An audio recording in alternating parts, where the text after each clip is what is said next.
नमस्कार, भारत लाइव देख रहे हैं आप। बिहार में एनडीए में 100 समस्याएं हो सकती हैं, लेकिन जो सबसे बड़ी समस्या भाजपा के लिए है वो ये है कि चाचा और भतीजा के बीच में वो चेक और बैलेंस कैसे करें। पशुपति पारस ने स्पष्ट कर दिया है कि उन्हें चिराग पासवान के एनडीए में आने से कोई ऐतराज नहीं है। वहीं चिराग पासवान ने भी ये बात कह दी है कि वो पुरानी रंजिशों को भूल तो नहीं पाएंगे, लेकिन एनडीए में वो हैं, इसलिए उन्हें पशुपति पारस से कोई खास ऐतराज नहीं है। भाजपा उनके साथ जैसे डील करना है करे। लेकिन भाजपा ने तलवार लटका दी है। भाजपा ने दोनों दलों को एक होने के लिए और एकजुट होकर एक जगह वोट बैंक डिलीवर कराने के लिए दबाव डाल दिया है। हालांकि अलग अलग मंचों से जहां पशुपति पारस को भी भाजपा अपने साथ में बोलती है, वहीं चिराग पासवान को भी अपने साथ होने की बार बार वो जिक्र करती है। आपको सुशील मोदी का वो बयान याद होगा जिसमें उन्होंने साफ तौर पर कहा था कि चिराग उनके साथ हैं। लेकिन चिराग साथ है तो फिर चिराग पासवान को भाजपा जब रिवॉर्ड करना होता है तो क्यों नहीं सामने लाती है? चिराग पासवान को एमएलसी की एक भी टिकट क्यों नहीं मिली? देखिए, इसके पीछे एक बड़ा खेल हुआ। जो खेल हम समझ पाए हैं, जो खेल आपको समझाने हम जा रहे हैं, इसे किस्तों में आपने सुना होगा, लेकिन संग्रहित करके एक बार अब तक किसी ने आपको ये नहीं बताया होगा। आपने देखा था किस तरीके से भाजपा ने एमएलसी चुनाव के लिए अलग अलग जगहों से प्रत्याशियों की घोषणा की थी। गया शिक्षक छोड़कर लगभग सभी सीटों पर प्रत्याशी उतार दिए गए थे। गया शिक्षक के बारे में आपको अच्छे से पता है कि क्या बताया गया था। इस सीट के बारे में ये बात बताई गई थी कि बिहार में इस सीट पर चुनाव जो होगा, वो चुनाव जो बातें सामने आई थी उस आधार पर कि इस सीट पर चुनाव जो है वो लड़ेंगे पशुपति पारस, और पशुपति पारस के कैंडिडेट का भी नाम सामने आ गया था। अपने स्क्रीन पर ये तस्वीर देखिए, आप समझने की कोशिश कीजिए कि किस आधार पर भाजपा ने सीटों का विभाजन किया था। दरअसल सारी सीटों को भाजपा ने अपने पाले में रखा था, और जो उस वक्त तक प्राप्त खबर थी, कल दोपहर शाम तक की खबर ये थी कि डीएन सिन्हा माफ कीजिएगा, चुनाव लड़ने जा रहे हैं और वो नामांकन करने जा रहे हैं। क्या डिटेल है आप अपनी स्क्रीन पर देखिए। आमंत्रण पत्र नामांकन समारोह दिनांक 13/3 समय 10:30 बजे, बगीचा resort professor colony, red cross नजदीक, गया बिहार।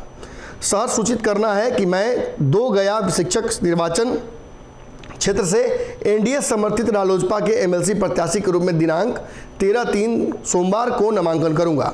अतः आपसे अनुरोध है कि उक्त कार्यक्रम में उपस्थित होकर अपना बहुमूल्य सहयोग आशीर्वाद देने की कोशिश करें। ये डीएन सिन्हा हैं, बीएन कॉलेज पटना के पटना विश्वविद्यालय में अंग्रेजी विभाग के विभागाध्यक्ष हैं, और इनकी तस्वीर भी लगी हुई है। ये खबर पुष्ट खबर थी कल शाम तक।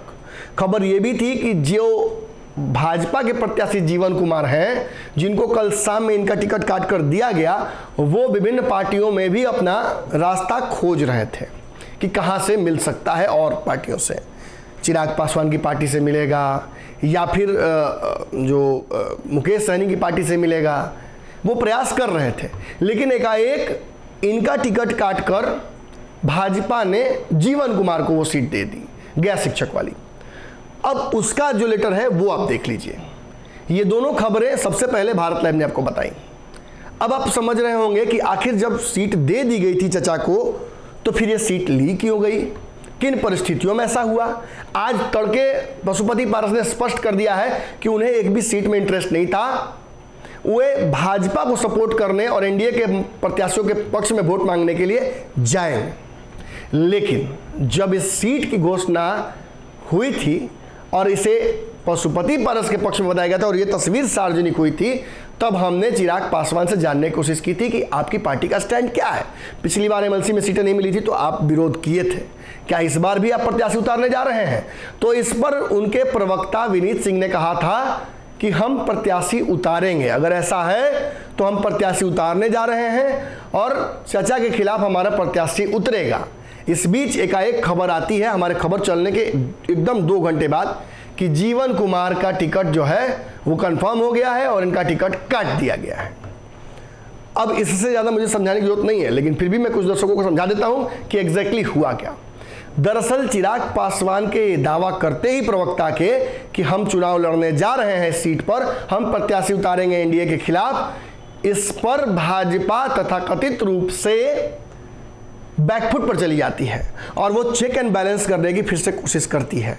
जिस जगह वो नहीं फंसना चाहती थी वहाँ वो फिर फंस जाती है और इसकी वजह से इनका टिकट काटकर इनके समानांतर भाजपा उस सीट को अपने पाले में कर लेती है और जीवन कुमार को वहाँ से टिकट दे देती है। यानी नामांकन से पहले ही डीएन सिन्हा का टिकट काट दिया जाता है। ये सब कुछ क्यों किया जाता है? तो चिराग पासवान के दबाव की वजह से। चिराग पासवान कहीं प्रत्याशी उतार देंगे तो एनडीए में ही भिड़ंत हो जाएगी और उसकी वजह से किसका नुकसान होगा? भाजपा का नुकसान होगा। इसीलिए कहीं ना कहीं ये किया गया। अगर ये वीडियो पसंद आई और वह बिहार के राजनीति और बिहारियत से सरोकार रखेनी तो सब्सक्राइब बटन दबा के चैनल के सब्सक्राइब कर ली।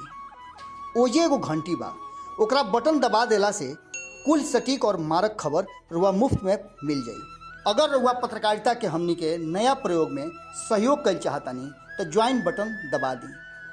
पेटीएम नंबर नोट कर ली 9386816700। धन्यवाद।